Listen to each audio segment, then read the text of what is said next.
जय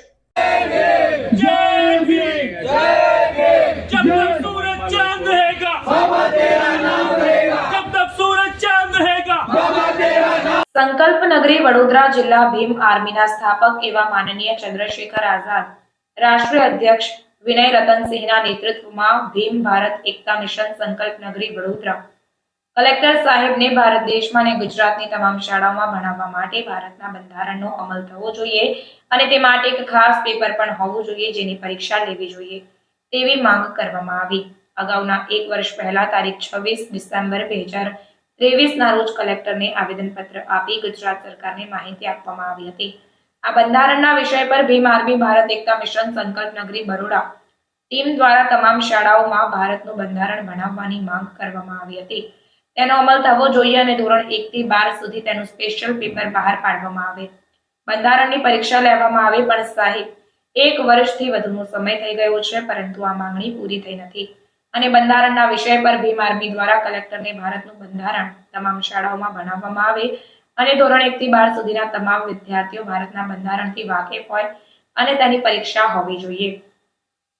તેવી જ રીતે ભારતનું બંધારણ પણ ભણાવવું જોઈએ અને પરીક્ષા માટે ખાસ પેપર સમયસર કરવા માટે ભીમ આર્મી દ્વારા માંગણીનો અમલ નવા સત્રમાં થવો જોઈએ। જો આ માંગ સંતોષવામાં નહીં આવે તો ભીમ આર્મી ભારત એકતા મિશન ગુજરાત પ્રદેશના તમામ જિલ્લા સાથે 15મી ઓગસ્ટે ભીમ આર્મી દ્વારા સમગ્ર ગુજરાતમાં જનમેદની માં આંદોલનની જાહેરાત કરવામાં આવી હતી અને કલેક્ટરને લોકો દરેક ભારતના બંધારણથી વાકેફ કરવાની જવાબદારી સરકારની છે।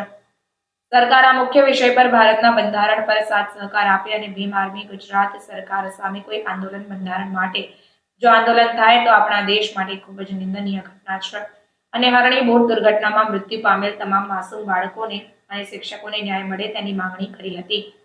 સંકલ્પ ભૂમિ તેઓને શ્રદ્ધાંજલિ પાઠવવામાં આવી। સાથે સાથે ભીમ આર્મીના પદાધિકારીઓ અને ગુજરાત પ્રદેશના પદાધિકારીઓ વડોદરાના ભીમ આર્મીના કાર્યકર્તા દ્વારા જણાવવામાં આવ્યું કે જો આ આંદોલન ચલાવવામાં આવે તો આનાથી વધુ દુઃખદ બીજી કોઈ ઘટના ન હોઈ શકે અને ભીમ આર્મી ભારત એકતા મિશન સંકલ્પ નગરી વડોદરાની માંગણી વહેલી તકે પૂરી કરવામાં આવે તેવી આશા સાથે કલેક્ટરને આવેદનપત્ર આપવામાં આવ્યું। સાથે સાથે ભીમ આર્મી ભારત એકતા મિશનની માંગ પૂરી નહીં થાય તો આ આંદોલન થશે તો તેના માટે ભારતના રાષ્ટ્રપતિ, વડાપ્રધાન, મુખ્યમંત્રી, ગૃહમંત્રી અને ગુજરાતના રાજ્યપાલ, શિક્ષણ મંત્રી, ગુજરાત સરકારના સમાજ કલ્યાણ મંત્રી અને પ્રશાસનની સંપૂર્ણ જવાબદારી રહેશે તેવી માંગ સાથે 15મી ઓગસ્ટે ગુજરાત વ્યાપી મહાઆંદોલન કરવામાં આવશે તેવી જાહેરાત કરવામાં આવી અને મોટી સંખ્યામાં બહુજન સમાજના કાર્યકર્તાઓ અને સામાજિક આગેવાનો જોડાયા હતા। રિપોર્ટ નઝીર શેખ સાથે કેમેરામેન આરિફ સૈયદ, વડોદરા।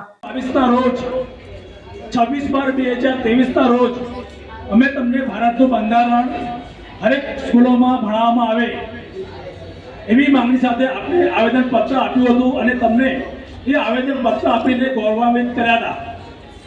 માન્યવર, અમારી એવી માંગણી છે કે આ ભારતનું બંધારણ તમામ સ્કૂલોમાં ભણાવવામાં આવે અને એનું આવેદનપત્ર જો આપની યોગ્ય લાગે તો આપ એને બહાર આવીને ગ્રહણ કરો એવી અમારી આપણે નમ્ર વિનંતી છે।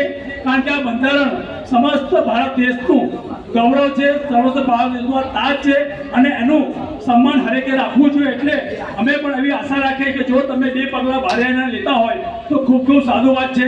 જય ભીમ। એ તપાસ કોઈ ઇરાદાપૂર્વક મુખ્ય માણસોને બાજુ પર રાખીને અન્ય માણસોને, નાના માણસોને બતાવી દેવામાં આવ્યા છે। આ વહીવટી તંત્રનું બહુ મોટું ષડયંત્ર છે। એટલે વડોદરાની પોલીસ જે તપાસ કરી રહી છે ફક્ત ને ફક્ત વહીવટી તંત્ર દ્વારા જે વિજિલન્સને સોંપવાનું એ વહીવટી તંત્ર કોઈ તપાસ કરતું એવું જાણવા નથી એવું અમારી ચોક્કસ જાણવા છે। એટલે એ બાબતે પણ ક્રાઇમ બ્રાન્ચની સ્પેશિયલ ટીમ દ્વારા આની તપાસ કરવામાં આવે। અહીંયા રહેલા એ રાજકીય માણસો હોય કે વહીવટી તંત્રના માણસો હોય એ લોકોને જે કંઈક ગુનાહિત તત્વોનો પર્દાફાશ કરવામાં આવે એવી અમારી આપના માધ્યમથી સરકાર સુધી રજૂઆત છે। ગુજરાતની તમામ શાળાઓમાં લાગુ કરવામાં આવે અને ભારતનો હરેક વ્યક્તિ આ ભારતના બંધારણથી અવગત થાય। જેવી રીતે આજે પ્રધાનમંત્રીની ઓફિસમાંથી પણ ભારતનું બંધારણ બદલવાની વાત કરતી હોય કે જે લોકોને એક સમય હતો કે જેની ભારતનું બંધારણ લખવાની ઓકાત નથી ત્યારે મહામાનવ ડૉક્ટર બાબા સાહેબ આંબેડકરે ભારતનું બંધારણ લખ્યું અને જે એવી જગ્યાએથી બોલવામાં આવે છે કે ભારતનું બંધારણ બદલવું જોઈએ। આ બદલવાના લોકો એટલા માટે કહેવાય માન્યવર કે એ લોકોને ભારતના બંધારણની તાકાત ખબર નથી। આ ભારતનું બંધારણ ભારતના 140 જનસંખ્યાને 140 કરોડ જનસંખ્યાને એક માળામાં બાંધે છે અને બધાને એક સાથે એક સમાન અધિકાર આપે છે. જેવી રીતે ચપરાસી અધિકાર છે રાષ્ટ્રપતિ પ્રધાનમંત્રી એટલા જ અધિકાર આપે છે, તેવું આ ભારતનું બંધારણ અમે આપણા મારફતે કહ્યું હતું કે તમે તમારા તે પગલાં લો અને આ બંધારણ ભણાવવામાં આવે. પણ આજે દુઃખની વાત થાય છે કે એક વર્ષ વીતી ગયા છતાં પણ આજે બંધારણ ભણાવવામાં નથી આવ્યું. આજે રોજ 22 તારીખે અમે સંકલ્પ ભૂમિ જે બાબા સાહેબે સંકલ્પ ત્યાંથી અમે અહીંયાથી મસાલ માર્ચ લઈને 26મી જાન્યુઆરી ગાંધીનગર ઘેરવાના હતા. પણ રામ જન્મભૂમિ રામ પ્રાણ પ્રતિષ્ઠાના કારણસર અમે આ આંદોલન અમારું ઠેલ્યું છે અને 15મી ઓગસ્ટે અમે અમારું આંદોલન કરીશું. જો આપના મારફતે આવનારા નવા સત્રમાં ભારતનું બંધારણ ભણાવવામાં નહીં આવે 1 થી 12 ધોરણ સુધી, જેવી રીતે અંગ્રેજી ગુજરાતી હિન્દીનું પેપર હોય છે ભારતના બંધારણ પર પેપર નહીં ભણાવવામાં આવે અને જેવી રીતે બાળકોના સ્કૂલ બેગની અંદર ગણિત અંગ્રેજી ગુજરાતી ચોપડી રીતે ભારતના બંધારણ ચોપડી પણ મૂકવામાં નહીં આવે તો આવનારી 15મી ઓગસ્ટે ભીમ આર્મી ભારત એકતા મિશન દ્વારા સમસ્ત ભારતમાં આંદોલન કરવામાં આવશે અને અમારી માંગણી છે કે તમે પૂરજોર આપીને આ આવેદન અમારું સ્વીકારો અને રાષ્ટ્રપતિ પ્રધાનમંત્રી ગૃહમંત્રી બધાને શિક્ષણ મંત્રી સુધી મોકલો અને બહાર આપો કે આ ભારતનું બંધારણ બધાના સમાનતા જેથી ભણાવવામાં આવે. સાહેબશ્રી, અમારી સાથે બીજો પણ મુદ્દો છે કે આજે ગુજરાતમાં છાસવારે સમસાણોની ઘટનાઓ ઘટી રહી છે, જે મુખ્ય કરીને દલિત સમાજના સમસાણો છે. અત્યાર સુધી એવું સાંભળવામાં નથી આવ્યું કે કોઈ બ્રાહ્મણનું સમસાણ કોઈ સરકારે લઈ લીધું હોય, કોઈ રાજપૂતનું સમસાણ કોઈ લઈ લીધું હોય. આજે પારોલ યુનિવર્સિટીની અંદર અમારા બહુજન સમાજનું સમસાણ એ પારોલ યુનિવર્સિટીએ ઘેરી લીધું છે અને ત્યાં ગાડી એના પર એને બિલ્ડિંગ બનાવી છે. એ જગ્યાનો પૂરો ઉપયોગ કરી રહ્યો છે. એ જગ્યા તાત્કાલિક ધોરણે ખાલી કરવામાં આવે, જગ્યાએ તાળા મારવામાં આવે અને તેનું મુખ્ય સંચાલન જે સમાજના લોકો છે એ કરે. અને જ્યાં સુધી આપના મારફતે ત્યાં ગાડી કોઈ નવું નિર્માણ ના થાય કે સમાજના લોકો આગેવાનો ના કે ત્યાં સુધી પારોલ યુનિવર્સિટીનો હક અધિકાર નથી કે યુનિવર્સિટી એ અમારી જગ્યા વાપરી શકે. તો આ પણ અમારી ઘોર એક નિંદા છે કે અમારા સમાજના વારંવાર આવા છાસવાર સમસાણો ઝટકો લોકો કરવામાં આવે છે કે અમારા સાથે આવો ચુરમુસ્તમ કરવામાં આવે.